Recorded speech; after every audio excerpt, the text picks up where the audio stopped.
Hi, I'm Onni Nordman. There's my name up there. You can Google it to see what kind of thing I do. But this is less about my work than it is about yours. Tonight, for instance, I'm downtown doing an oil painting course, and it's going at the craft center, and it's straightforward portrait painting.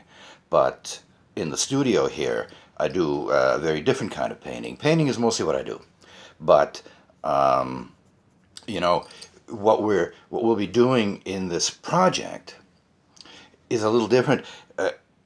The point of the project is to find out something that you know, that only you know, and find a form for it that is unique. That's my part of it, helping you find the form. Um, so yeah, art. Let's say painting, because that's what I do. Art doesn't have to be about a whole lot. You have a landscape. Maybe it's mostly about the trees. And that's not a bad subject, but it doesn't mean a whole lot. But it can be beautifully rendered, and it can be a great painting. It just doesn't mean a whole lot. But how much better is it to have a painting that is both beautifully rendered and has meaning? Artists beat their brains to try to find a subject that they can do something wonderful with. But you, in this project, already have that subject. Because of your situation, because of your experience with cancer, you have been granted knowledge, insight into one of the five great subjects of art. You know something that many other people don't, and yet there's something that you know is also universal. It's totally personal, but it's also universal. And you want to say something about that. You want to find the image, let's say, the idea that expresses something about this profound thing that you know, and have it be, have it be deep and many faceted. Every angle you look at it from, it's going to mean something different, rather than just a sort of like a flat statement of fact. Let me put it this way. I have an example of what we have done in previous projects of Art of Living. I'll describe this to you, and I think it's a good example of how this can work, certainly how it can work with me. So, a couple of projects back, I had my partner.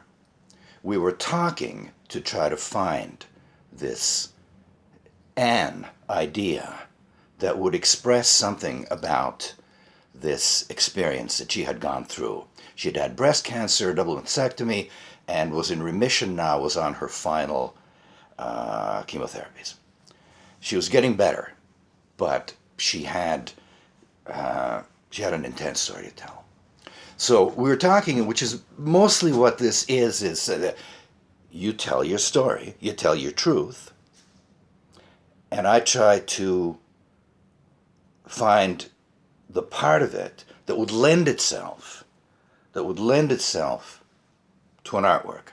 So we're talking, and she was describing to me the moment when she got her diagnosis, her first diagnosis from her doctor, this bolt from the blue moment, and she said, I felt like jumping out of my skin.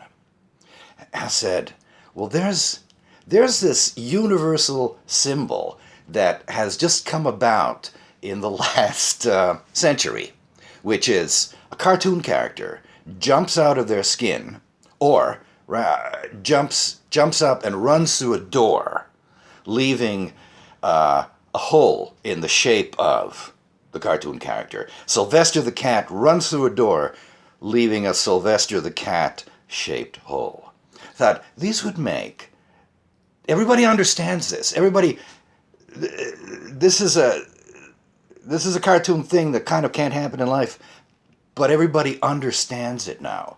That's an instantly readable symbol. Everybody gets that. even though it's a crazy cartoon thing.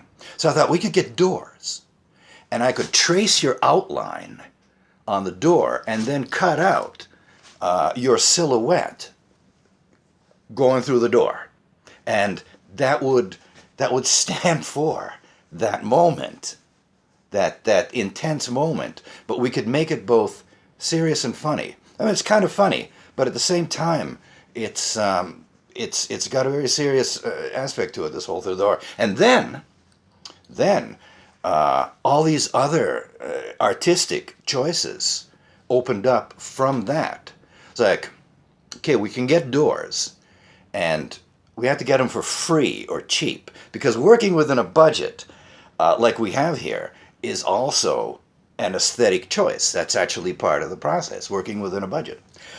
We could get doors. Doors are pretty easy to get. People give away doors.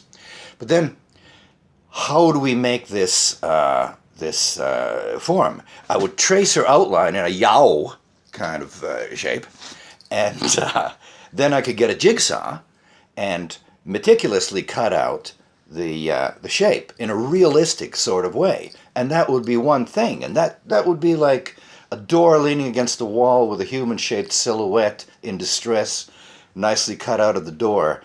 That's a nice sculptural piece.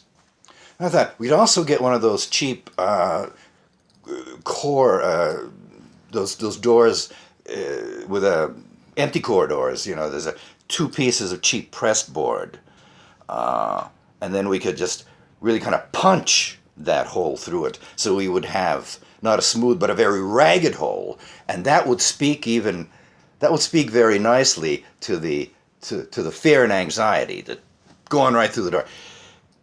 But with those foam core doors, you have two doors. So what we could do is have an actual life-size shape punched out of one, and then on the inside a much smaller one, as if it were perspective. So that we would have like the immediate life-size thing on one door, and 2 inches away we could have a small silhouette that would look as if it were 10 feet away. And that too is a nice art statement kind of thing.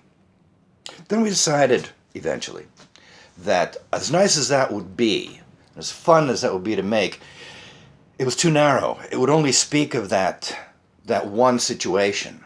Now, in an art gallery show, that might be very fine, and to see half a dozen or 10 doors, each of them with the same subject, each of them very different, might be very intriguing.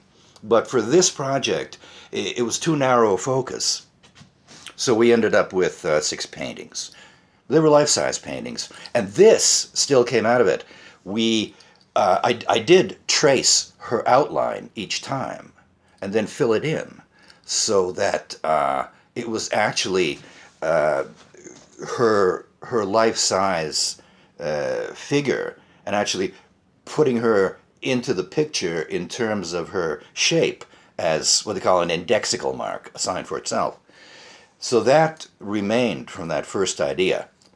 But what I'm saying is that this is my example of how we made this work at one time.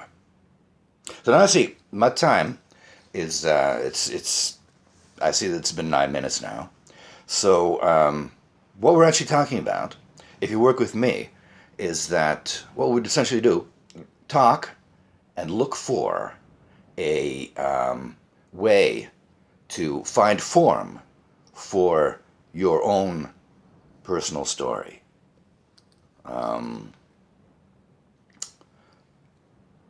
Okay, good. I know that after I finish this, I'm going to think of 10 other things. But now it's getting on 10 minutes. So that's my word. You can go and watch this again if you need to on YouTube, where I'll be putting it up now. Okay, Onni Nordman.